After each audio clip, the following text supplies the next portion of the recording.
નમસ્કાર વિદ્યાર્થી મિત્રો, વધારે સમય ન લેતા ચેપ્ટરની શરૂઆતમાં આપણે આગળ જે જોયું હતું એનું જ થોડુંક અહીંયા રિવિઝન કરી અને પછી આગળ વધીએ.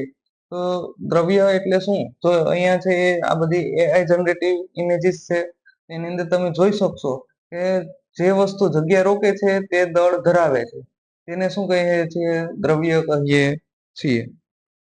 દ્રવ્ય ખુરશી છે, હવા છે, બદામ છે, પાણી છે, પથ્થર છે, બધી ચર્ચાઓ, પેન છે, બધી બાબતો છે શું છે? દ્રવ્ય કહેવામાં આવે. લાગણીઓની વાત સાઈડમાં કરેલી છે, તો લાગણીઓ દ્રવ્યમાં જોવા મળતી નથી. ત્યારબાદ દ્રવ્યની ભૌતિક અવસ્થા, ભૌતિક સ્વભાવની વાત કરીએ તો કણો ધરાવે છે, અવકાશ ધરાવે છે. દ્રવ્ય શેનું બનેલું છે? કણનું બનેલું છે. તે અતિ સૂક્ષ્મ છે, સૂક્ષ્મ જોવા મળશે એની આપણે આગળ ચર્ચા કરી ગયા. મેં તમને કેમેનોફોરનું એક ઉદાહરણ આપેલું હતું, એ અહીંયા તમને જોવા મળે બીકરની અંદર, પ્રવૃત્તિની અંદર, કે અહીંયા જો આ કેમેનોફોરનું એક ટીપું ખાલી દર્શાવ્યું, પણ મૂળ તો સ્ફટિક છે. આ રીતના જોવા મળશે. નીચેની અંદર તમે જોઈ શકશો દ્રવ્યના કણો વચ્ચે આ રીતના જગ્યા જોવા મળશે. આગળ જઈએ. દ્રવ્ય સતત ગતિ અને ગતિ ઉર્જા ધરાવે છે. ઉદાહરણ જોઈએ તો અગરબત્તીનું આ છે. તો ઓછું તાપમાન તો ધીમી ગતિ, વધુ તાપમાન તો ઝડપથી ગતિ તમને જોવા મળશે. દ્રવ્યના કણો છે સતત ગતિશીલ હોય છે, ગતિજ ઉર્જા ધરાવે છે. તાપમાન વધતા ગતિ ઉર્જા વધે છે અને ગરમ કરતા સુગંધ, ખોરાકની સુગંધ છે, ગરમ પાણીની શાહીની ઝડપમાં પ્રસરણ વધારે છે. ગરમ ખોરાકની સુગંધ તમને તરત જ આવે તમારા નાક સુધી, કે ગરમ પાણીની અંદર શાહીનું ટીપું નાખો તો તરત જ ફેલાઈ જાય. ગતિ ઉર્જા તાપમાનને આધારિત પણ જોવા મળશે. આગળ આપણે વધારે ચર્ચા કરવાની છે એના વિશે.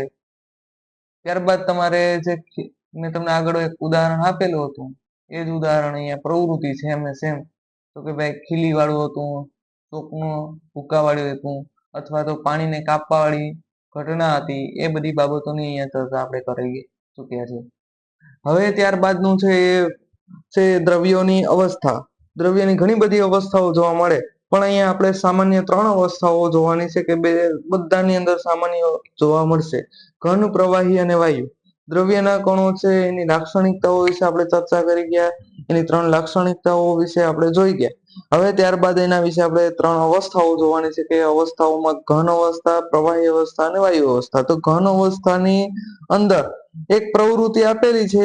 પ્રવૃત્તિની જો પેલા ખાલી ચર્ચા કરી દઉં તો કે પેન, પુસ્તક, સોય, દોરો, બુક, કોઈ પણ બાબત લઈ લો, ટેબ્લેટ અત્યારે હોય તમારી પાસે, મોબાઈલ ફોન હોય, અથવા કોઈ લેપટોપનો તમે ઉપયોગ કરતા હોય, ટીવીનો ઉપયોગ કરતા હોય, તો આ બધી બાબતોની અંદર શું જોવા મળશે? ઘન અવસ્થાઓ જોવા મળશે.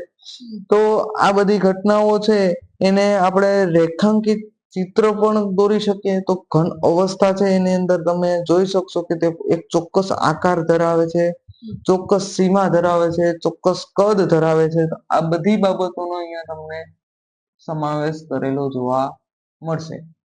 હવે એમ કીધું કે અવગણી શકાય તેટલું સંકોચન ધરાવે. તો અવગણી શકાય એટલે હું તમને સામાન્ય એક ઉદાહરણ એવું આપી દઉં, કે તમારી પાસે જે મોબાઈલ રહેલો છે એના તમે પ્રેશર આપો, 2 આંગળીઓ વચ્ચે એને દબાવવાનો પ્રયત્ન કરો, તો શું તેનું સંકોચન થાય છે કે નહીં?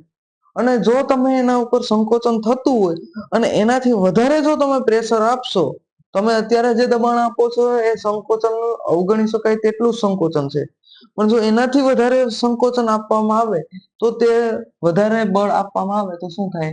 તે તૂટી જાય. આને કહેવાય ઘન અવસ્થા. તમારી પાસે જે પેન રહેલી છે, પેનને 2 આંગળીઓ વડે, બંને હાથ વડે તમારે વાળવાનો પ્રયત્ન કરો, તે વાળશે, સંકોચન થશે ત્યાં સુધી સંકોચન થશે. જે વધારે સંકોચન દીધું, વધારે તમે એને દબાવવાનો પ્રયત્ન કર્યો તો તે ભાંગી જશે, 2 ટુકડાઓ થઈ જશે. તો આ ઘન અવસ્થાઓની એક લાક્ષણિકતા પણ આપણે કહી શકીએ, એની અંદર જોવા મળે છે. તો આ બાબતની આપણે ચર્ચા કરીએ. પછી શું કીધું કે પરંતુ તેના આકારમાં ફેરફાર થાય એવો જ ફેરફાર થવો મુશ્કેલ છે. કોની અંદર? તો કે ભાઈ ઘન અવસ્થાની અંદર આકારમાં ફેરફાર થવો મુશ્કેલ છે. જો તમે ફેરફાર કરવા જશો તો તૂટી જશે. એટલે ધ્યાન રાખવાનું કે ઘન અવસ્થાની અંદર આ બધી બાબતોની ચર્ચા તમને જોવા મળશે. ત્યારબાદ ઘણી બધી બાબતોની તમારી બુકની અંદર આપેલું છે. તો એમાં અમુક બાબતો હું તમને લઈ લઉં, કે મીઠું અને ખાંડ છે એ એવા જુદા જુદા પ્રકારના જે પાત્રોમાં નાખવામાં આવે તો તેના આકારમાં કોઈ જાતનો ફેરફાર થતો નથી. તમારી બુકની અંદર જો અહીંયા તમને પીપીટી ની અંદર તમે જોશો તો ઘણી બધી ઉદાહરણ તમારે સોલિડ સ્ટેટ એટલે કે ઘન અવસ્થાઓના આપેલા છે. પણ સામાન્ય હું તમને એટલું કહી દઉં કે ઘન અવસ્થાઓના કણોને તમે કોઈ પણ પાત્રની અંદર નાખો તો તે પોતાનો પાત્રનો આકાર ધારણ કરશે નહીં.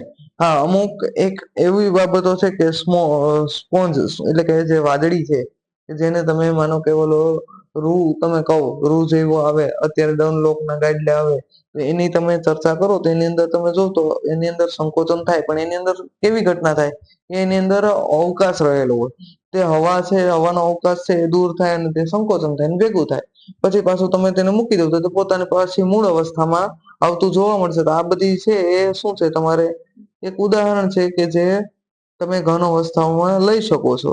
પછી એક રબર બેન્ડની વાત કરીએ તો રબરની બેન્ડ છે એની અંદર રબર છે એ પોતે ઘન અવસ્થા ધરાવે પણ તેની અંદર અમુક ફેરફાર કરો પણ તે પાછું જો ફેરફાર તમે બળ દ્વારા કરવામાં આવ્યું હોય તો એ રબરને તમે માનો કે ખેંચીને લાંબુ કર્યું પછી પાછું મૂકી દો તો તે પાછી પોતાની અવસ્થામાં આવી જાય. તો આ બાબત છે એટલે એનો મતલબ એવો થાય કે શું છે તે ઘન અવસ્થામાં તો છે જ પણ પાછું તેમની અંદર જો બળ લગાવવામાં આવે ને તેને પાછું પરિસ્થિતિ તેને મૂકી દેવામાં આવે તો તે પોતાની પાછી મૂળ અવસ્થામાં પણ આવતું જોવા મળશે. તો આ બધી બાબતો તમારી બુકની અંદર પણ આપેલી છે. ઘન અવસ્થા તમારી સામે ઘણા બધા ઘનના ઉદાહરણ તમારી સામે જોવા મળેલા છે. તમે તમારા રૂમમાં બેઠેલા હોય તો ઘણી બધી ઘન અવસ્થાઓમાં તમને વસ્તુઓ જોવા મળે છે. ત્યારબાદની બીજી અવસ્થાની વાત કરીએ તો કે ભાઈ પ્રવાહી અવસ્થા. હવે પ્રવાહી અવસ્થાઓની વાત કરીએ તો એની અંદર ઉદાહરણ પેલા તમને કહી દઉં તો ઉદાહરણની અંદર છે પાણી છે, પાણી, ખોરાક, ખોરાકની અંદર ખાસ કરીને દૂધ, ઘી, ઘી છે એ ગરમ હોય ત્યારે તે ખાસ કરીને ઉનાળામાં વધારે પડતું પ્રવાહી અવસ્થા ધરાવે પણ એની અંદર જો શિયાળામાંની વાત કરીએ તો એમાં તે ઘન અવસ્થામાં પણ જોવા મળે છે. એટલે આ પણ એક ઉદાહરણ તમે લઈ શકો કોઈ પણ જ્યુસ એટલે કે શેરડીનો રસ, પછી સોડા વોટર, સોડા વોટર છે આ બધી બાબતો છે એ બધા પ્રવાહી અવસ્થાઓમાં જોવા મળે છે. પ્રવાહી અવસ્થાની અંદર એની લાક્ષણિકતાની વાત કરીએ તો એક નિશ્ચિત આકારના હોતા નથી. એટલે કે જે આકારની અંદર પાત્રની અંદર તેને નાખવામાં આવે તેનો પાત્રનો આકાર ધારણ કરી લે. માનો કે હું અહીંયા આકૃતિ દોરું આ છે એ બીકર છે એની અંદર પાણી નાખવામાં આવ્યું આની અંદર એના એ પ્રકારનો આકાર એ જ પાણીને પાછું કોઈ એવા પાત્રની અંદર નાખી દેવામાં આવે કે માનો કે એવું પાત્ર છે કે આ પ્રકારના પાત્રની અંદર એને નાખવામાં આવે અહીંયા થોડુંક નીચે દોરીશ તો આ લાંબુ જે પાત્ર છે એ પ્રકારનો આકાર ધારણ કરી લે છે. માનો કે આ રીતનું કોઈ મટકાની અંદર પાણી ભરી દેવામાં આવે તો તેના જેવો આકાર ધારણ કરી લે તેનો પોતાનો આકાર હોતો નથી પણ નિશ્ચિત કદ હોય. શું હોય? નિશ્ચિત કદ. હવે આકાર તો નથી પણ નિશ્ચિત કદ. માનો કે આ છે આ પાણી છે એ 5 લીટર હોય 5 લીટર હોય તો અહીંયા પણ 5 લીટર જ હશે અહીંયા પણ 5 લીટર જ હશે. એ સર્વસામાન્ય બાબત છે. ત્યારબાદ જે પાત્રમાં ભરવામાં આવે મેં તમને કીધું કે આકાર ધારણ કરે વહનશીલતાનો ગુણ ધરાવે એટલે કે આ પાણીને ક્યાંય ઢોળી દેવામાં આવે માનો કે અહીંયા પાણી ઢોળાઈ ગયું તો એ શું થાય વહન પામી પ્રસરણ પામી અને આખી સપાટી પર ફેલાય જાય. હવે આની જગ્યાએ ઘન અવસ્થાના આકારની વાત કરીએ અને ઢોળી નાખ્યો બરફને એ પોતાના આકારમાં કોઈ જાતનો ફેરફાર થતો નથી એટલે તે વહનશીલતાનો ગુણધર્મ ધરાવતો નથી. એટલે શું કીધું કે તે આકાર બદલાય છે અને તે સખત નહીં પરંતુ શું છે તરલ છે. પ્રવાહી શું છે તરલ છે ખાસ યાદ રાખવાનું છે. પ્રવાહી કઈ અવસ્થા ધરાવે તો કે તરલ અવસ્થા ધરાવે. જળચર પ્રાણીઓ છે અને વનસ્પતિઓ કાર્બન ડાયોક્સાઇડ અને ઓક્સિજન છે એ વાયુઓના અસ્તિત્વ માટે આવશ્યક હોય છે અને ઘનની સરખામણીમાં પ્રવાહીનું પ્રસરણ દર શું હોય છે વધુ હોય છે અને પ્રવાહીની સાપેક્ષમાં વાયુનો પ્રસરણ દર કેવો જોવા મળશે વધુ જોવા મળશે. પ્રવાહી ઘન અવસ્થા જે પ્રવાહી અવસ્થા કરતા વધારે પ્રસરણ દર ધરાવતો નથી, પણ પ્રવાહી વધારે પ્રસરણ ધરાવે. એનાથી વધારે પણ પ્રસરણ કોણ ધરાવે? વાયુ અવસ્થામાં જે પદાર્થ હોય એ વધારે પ્રસરણ દર્શાવતો જોવા મળશે. ત્યારબાદ તમારે જે બુકની અંદર ત્રીજી અવસ્થા એની ચર્ચા કરીએ તો કે ભાઈ વાયુ અવસ્થા. પ્રવાહી અવસ્થાના ઉદાહરણ જોઈ લો, તમારી સામે છે. તેલ આપેલું છે, પાણી આપેલું છે, બ્લડ એટલે કે લોહી આપેલું છે, મર્ક્યુરી. મર્ક્યુરી એક એવી ધાતુ છે, ખાસ યાદ રાખવાનું કે આ ધાતુ છે, પણ કેવી અવસ્થા ધરાવે? પ્રવાહી અવસ્થા ધરાવે. આગળના ચેપ્ટરની અંદર આપણે ચર્ચા કરવાની છે. મર્ક્યુરી છે એ પોતે ધાતુ હોવા છતાં તે પ્રવાહી અવસ્થા ધરાવે છે. બાકી દૂધ. ત્યારબાદ વાયુ અવસ્થાની વાત કરવાની છે. વાયુ અવસ્થા વિશે આપણે અભ્યાસ કરવાનો છે. એની અંદર પ્રવૃત્તિ પહેલા લઈ લઈએ. પ્રવૃત્તિ શું કીધેલી છે કે એક સિરીઝ લેવાની છે. 3 સિરીઝ લઈ એના શીર્ષમાં આગળ એટલે કે જે મુખ હોય એ મુખની અંદર તમારે શું કરવાનું છે? ત્યાં એક રબરનું બૂચ લગાવી દેવાનું છે. બ્લેન્ક સાઈડ લઈ લઈએ એટલે ખબર પડે. શું કીધેલું છે? સિરીઝ લેવાની છે. જો સિરીઝ હું દોરવાનો પ્રયત્ન કરું, આ સિરીઝ છે. અહીંયા આગળ ટીપનો ભાગ છે. હવે એની અંદર અહીંયા જો આ પ્રકારની સિરીઝ હોય, એમાં અહીંયા બૂચ જેવી રચના હોય અને અહીંયા ખેંચવા માટે એક પિસ્ટન જેવી રચના હોય. આ રીતના જોવા મળશે. હવે આ સિરીઝ લેવાની છે. એની અંદર શું કીધું કે બૂચ લગાવી દેવાનું છે મુખ ઉપર, અને પ્રથમ સિરીઝમાં હવા ભરવાની છે. બીજીની અંદર શું કરવાનું છે? પાણી ભરવાનું છે. એકની અંદર હવા, એક પાણી, અને ત્રીજી છે એની અંદર શું કરવાનું છે? ચોકના ટુકડા. આની અંદર આ પ્રવૃત્તિ કરવાની છે. અને તમારે જોવાનું છે કે એની અંદર જે પિસ્ટન છે એને સિરીઝની અંદર ભરાવી અને ગતિશીલતા માટે સરળતાથી તે સિરીઝને શું કરવાનું છે કે પહેલા સપાટી ઉપર થોડું પેટ્રોલિયમ જેલી જેવું લાગશે. શું કરવાનું છે? પહેલા તમારે એ સિરીઝને પાછળ પિસ્ટનને ખેંચવાનું છે. એટલે ખેંચશો એટલે તમને ખબર પડશે કે એની અંદર જો ઘન અવસ્થા, વાયુ અવસ્થા અને આ બધી ની અંદર તમે અલગ અલગ પદાર્થ લીધા. શું લીધું? હવા લીધું, પાણી લીધું અને ચોકના ટુકડા. તો ઘન અવસ્થા, ઘન, પ્રવાહી અને વાયુ ત્રણેય આવી ગયા અહીંયા. તો હવે તમારે શું કરવાનું છે કે દરેક પિસ્ટન છે એને સિરીઝમાં નાખીને દબાવવાનો છે. અને શું થાય છે એ તમારે જોવાનું છે. એટલે સામે તમારે દબાણ આપવાનું છે. હવા ભરેલી છે એની અંદર પણ દબાણ આપવાનું છે. પાણી ભરેલી પિસ્ટન છે એને આગળ તમે બૂચ લગાવેલું છે, દબાણ આપવાનો પ્રયત્ન કરવાનો છે.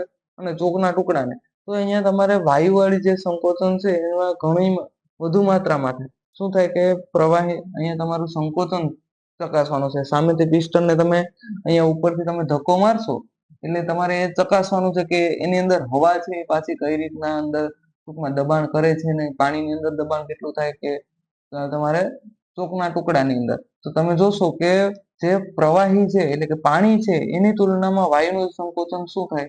વધુ થાય. શું થાય? કે વાયુ છે, વાયુનું સંકોચન વધુ થાય.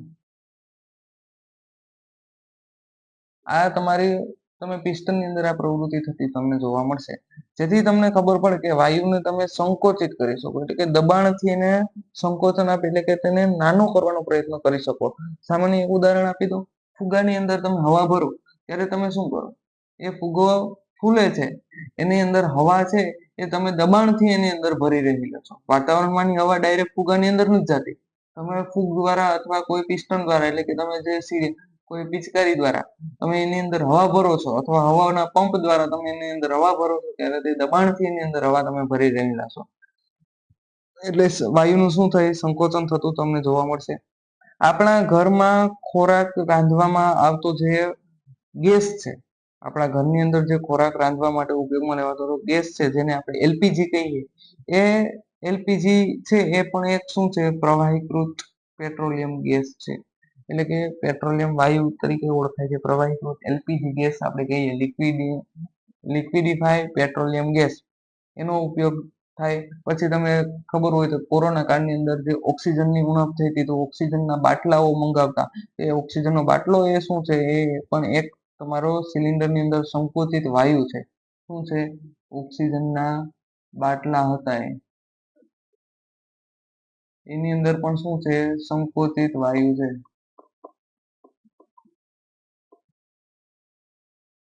તમારા આ જોવા મળશે. હજી એક તમને એક ઉદાહરણ આપું તો વાહનોની અંદર આપણે શું ભરાવીએ છીએ? સીએનજી. આ પણ શું છે? એ પણ એક તમારો સંકોચિત વાયુ છે. એ કુદરતી ગેસ તરીકે હોય, એટલે કે કમ્પોઝ નેચરલ ગેસ તરીકે ઓળખવામાં આવે. તો આ રીતના તમે અલગ અલગ વાયુઓના સંકોચિત વાયુના ઉદાહરણ પણ તમારે યાદ રાખવાના છે. ઘન પ્રવાહીની તુલનામાં વાયુનું સંકોચન ઘણી માત્રામાં વધુ હોય, યાદ રાખવાનું છે. અને સંકોચનીય જે પ્રમાણ કરતા વધુ હોય તે અતિશય વધુ કદ અને ઓછા કદ ધરાવતા સિલિન્ડરની અંદર સંકોચિત કરી શકાય છે. વાયુને સંકોચિત આ રીતના કરી શકાય. વાયુના કણો અસ્તવ્યસ્ત ગતિ કરતા હોય અને તે વધુ ગતિ કરતા હોય. સામાન્ય અહીંયા તમને ઉદાહરણ આપી દો. માનો કે આ બોક્સ છે, એની અંદર શું થાય કે વાયુના કણ અસ્તવ્યસ્ત ગતિ કરતા જોવા મળશે. આ રીતના તે ગતિ કરતા તમને જોવા મળશે.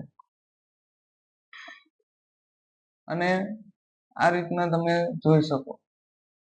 ત્યારબાદ પાત્રની દિવાલમાં પરથી શું થાય? વાયુના કણો છે એ પ્રતિ ક્ષેત્રફળ દીઠ લાગતું દબાણ, એને શું કહેવાય છે? વાયુનું દબાણ ઉદ્ભવે છે. એટલે કે પાત્રની દિવાલ પર જ્યારે વાયુના કણો અથડાય ત્યારે જે એક ક્ષેત્રફળ દીઠ જે જોવા મળે એ છે એ શું છે?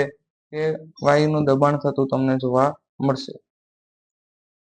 ત્યારબાદ દ્રવ્યની અવસ્થાઓમાંથી ત્રણેય અવસ્થાઓ છે એ ધરાવે છે કોણ? તો કે બરફ. ઘન પદાર્થ તરીકે બરફ હોય, પ્રવાહી તરીકે પાણી હોય અને વાયુ વરાળ સ્વરૂપે બાષ્પ સ્વરૂપે તમને જોવા મળશે. એટલે કે આ ત્રણ અવસ્થાઓ છે: ઘન, પ્રવાહી, વાયુ. અહીંયા તમારી સામે ગેસના એટલે કે વાયુના ઉદાહરણ આપેલ છે. હવા છે, હિલિયમ વાયુ છે, ઓઝોન જે વાતાવરણના ઉપરી સ્તરનું રક્ષણ કરે, જે સૂર્યના પ્રકાશના કિરણોને પૃથ્વી પર આવતા અટકાવે, અલ્ટ્રાવાયોલેટ કિરણો હોય છે. CO2 ગેસ અને બાષ્પ આ ઉદાહરણ છે. ત્રણ અવસ્થાઓ, દ્રવ્યની ત્રણ અવસ્થાઓ: ઘન, પ્રવાહી અને વાયુ. અહીંયા તમારે રબર બેન્ડ જો આ ઉદાહરણ આપી દીધા તમારી સામે. રબર બેન્ડ, પછી સ્પોન્જ અને મીઠું અથવા ખાંડના સ્ફટિકો શું છે? ઘન અવસ્થાઓ. આકાર, સીમા અને કદ અદબનીય હોય ને સખત તમને જોવા મળે છે. ત્યારબાદ પ્રવાહી અવસ્થાની વાત કરીએ તો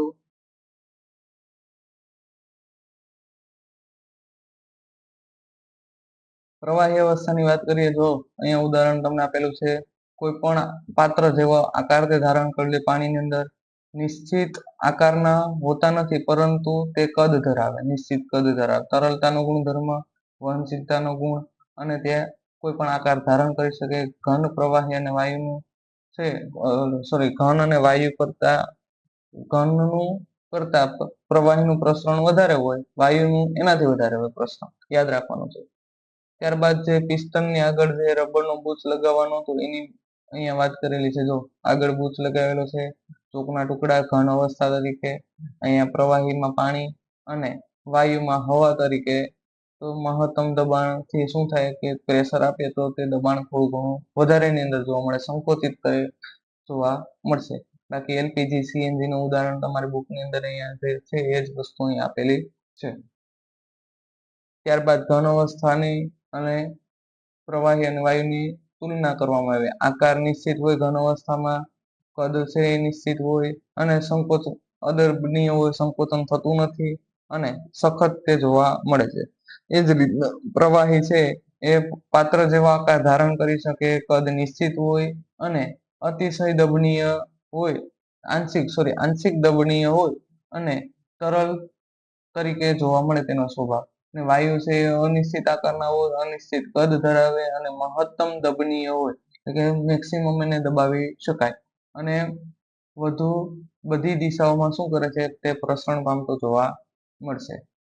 ત્યારબાદ તમારી બુકની અંદર જે આપેલા બ્લુ પ્રશ્નો છે એ અહીંયા આપેલા છે, તો એના વિશે જોતા જાઓ અને તેના જવાબ તમારી બુકની અંદર નોટ તમે કરી શકશો.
કોઈ પણ ઘન પદાર્થ છે એનું ગલનબિંદુ તેમાં રહેલા કણો વચ્ચેના આકર્ષણ બળને શું રાખે છે? પ્રબળ રાખે છે.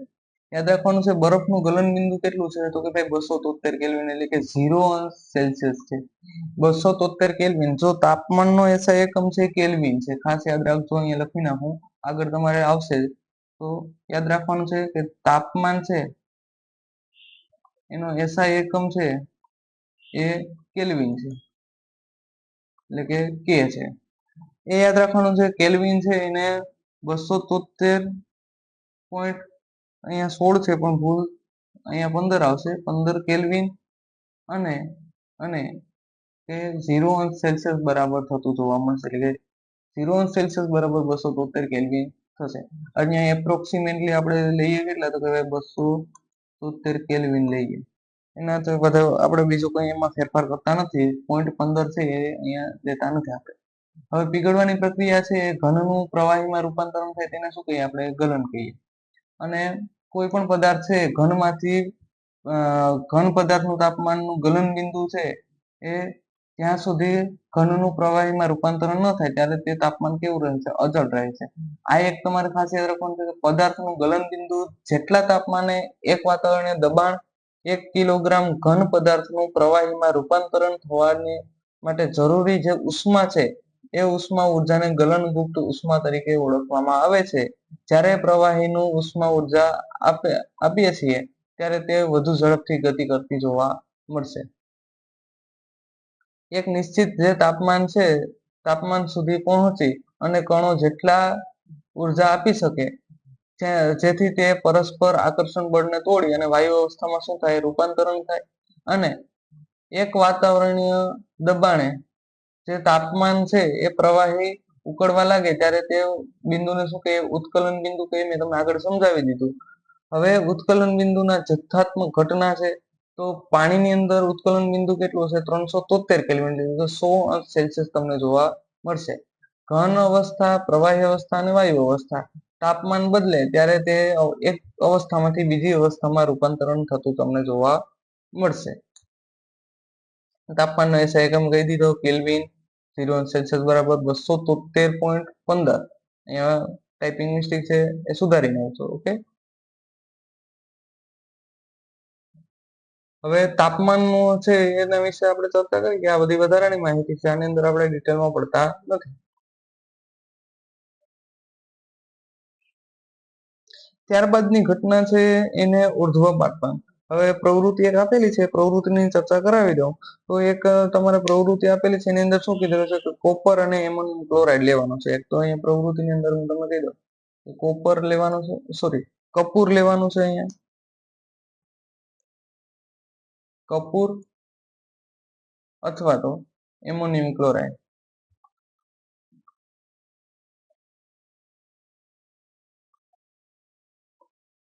આ કપૂર અથવા એમોનિયમ ક્લોરાઇડ લેશો ને એની અંદર તમારે એક છે ને પ્રવૃત્તિ કરવાની છે કે એક 3π સ્ટેન પહેલા લઈ લેવાનું. આ સ્ટેન લીધેલું છે, એના નીચે શું કરવાનું છે કે બર્નર એક મૂકી દેવાનું છે. આ બર્નર મૂકી અને એના ઉપર તમારે એક ચાઇના ડીશ લેવાની છે. એક ટૂંકમાં રકાબી જેવી એક ચાઇના ડીશ હોય જે વિજ્ઞાનની પ્રયોગશાળાની અંદર હોય. એ ચાઇના ડીશ લેવાની છે ને એની અંદર તમારે શું કરવાનું છે? કપૂર મૂકી દેવાનું. પછી એના ઉપર છે તમારે એક ફનેલ ફનેલ એટલે કે ગાળણી.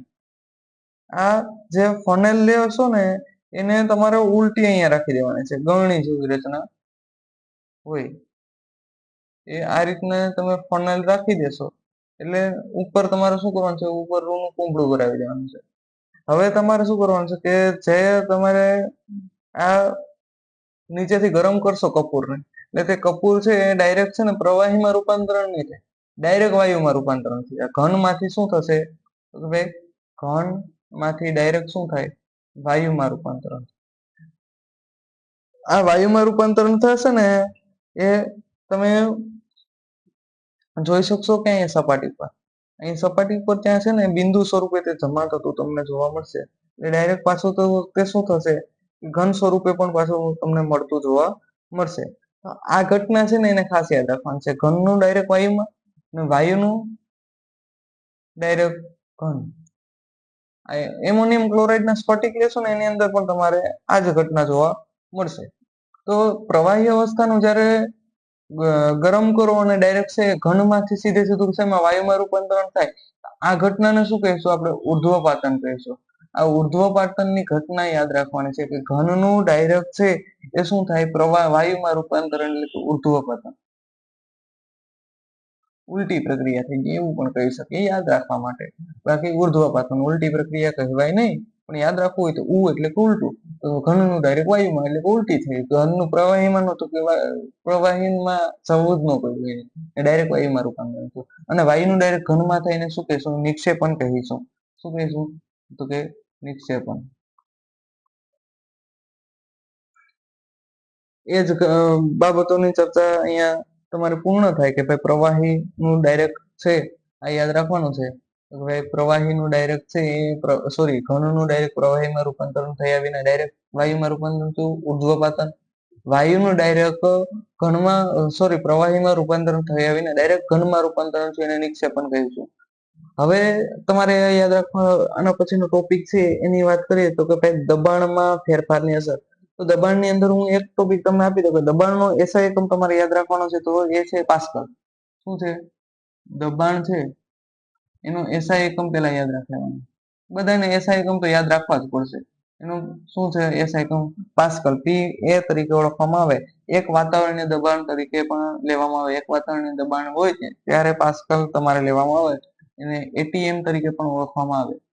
એટીએમ એક વાતાવરણનું દબાણ એટમોસ્ફિયરિક પ્રેશર તરીકે પણ ઓળખવામાં આવે છે. દબાણમાં ફેરફારની અસર. ઘન છે, ઘન કાર્બન ડાયોક્સાઇડ એટલે કે સૂકા બરફની વાત કરવામાં આવી.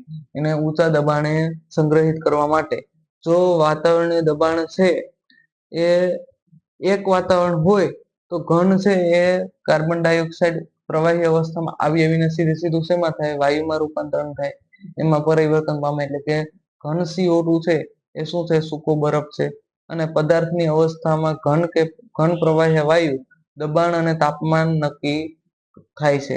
ઘન અવસ્થામાં છે, પ્રવાહી અવસ્થામાં છે, વાયુ અવસ્થામાં છે, તો એ તાપમાન અને દબાણ પણ પર આધાર રાખતો તમને જોવા મળશે. એના માટે આગળ પ્રવૃત્તિ પણ છે એની ચર્ચા કરીશું. એ પહેલા હું તમને આ એક તમારી બુકની અંદર કોન્સેપ્ટ ફોટો આપેલો છે એની ચર્ચા કરીએ.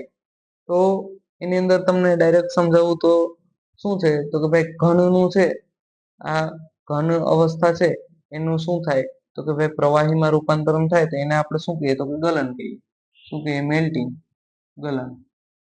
હવે પ્રવાહીનું ડાયરેક્ટ પાછું શું થાય? ઘનમાં રૂપાંતરણ થાય એટલે કે ઘનીભવન અથવા ઘનીકરણ કહેવામાં આવે. ઘનીકરણ એટલે કે ઠારણની પ્રક્રિયા થાય એટલે ઠારણ. પછી પ્રવાહીનું ડાયરેક્ટ વાયુમાં રૂપાંતર, વેપોરાઇઝેશન, બાષ્પીભવન. અને પાછું તેનું શું થાય? પ્રવાહીનું વાયુમાં રૂપાંતર છે. વાયુનું પાછું પ્રવાહીમાં રૂપાંતરણ થાય એટલે કે સંઘનન થાય. કન્ડન્સેશન, સંઘનન. અને વાયુનું ડાયરેક્ટ ઘન અવસ્થામાં રૂપાંતરણ થશે તો નિક્ષેપણ થશે. શું થશે? નિક્ષેપણ. અને ઘનનું ડાયરેક્ટ વાયુમાં રૂપાંતરણ થાય એમાં ઉર્ધ્વપાતન, સબલિમેશન. આ યાદ રાખવાનું છે તમારે.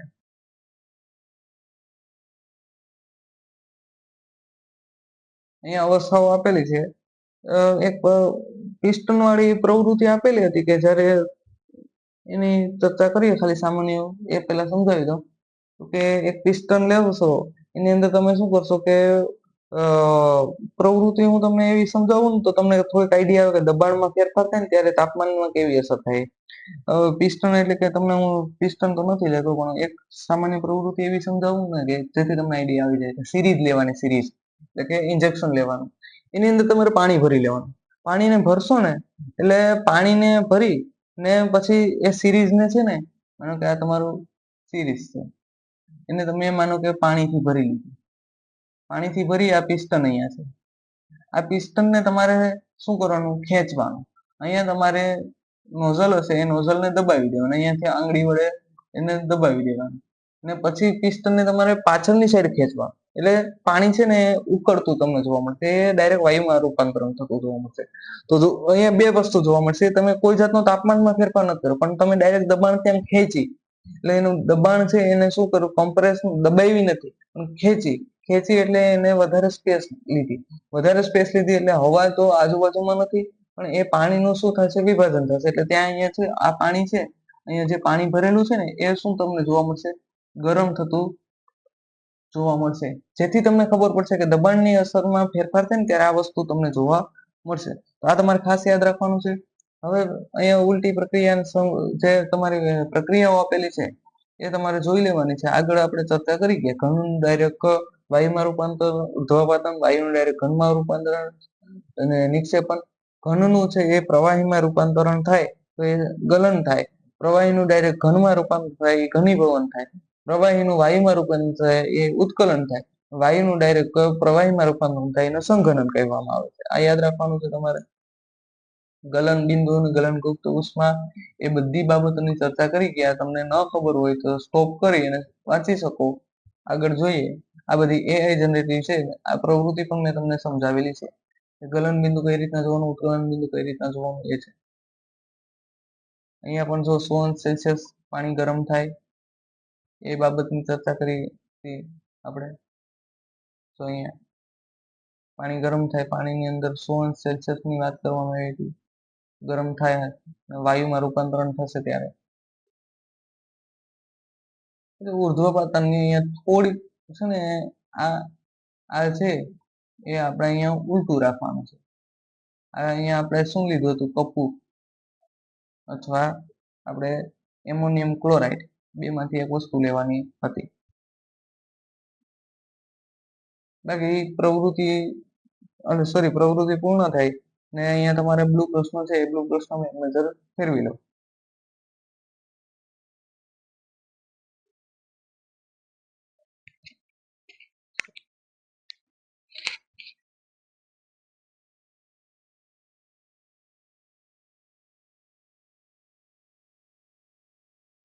આ વિડીયો અહીંયા સુધી રાખું. બાષ્પીભવન એક ટોપિક રહેશે, એ નેક્સ્ટ વિડીયોની અંદર આપણે જોઈ લેશું.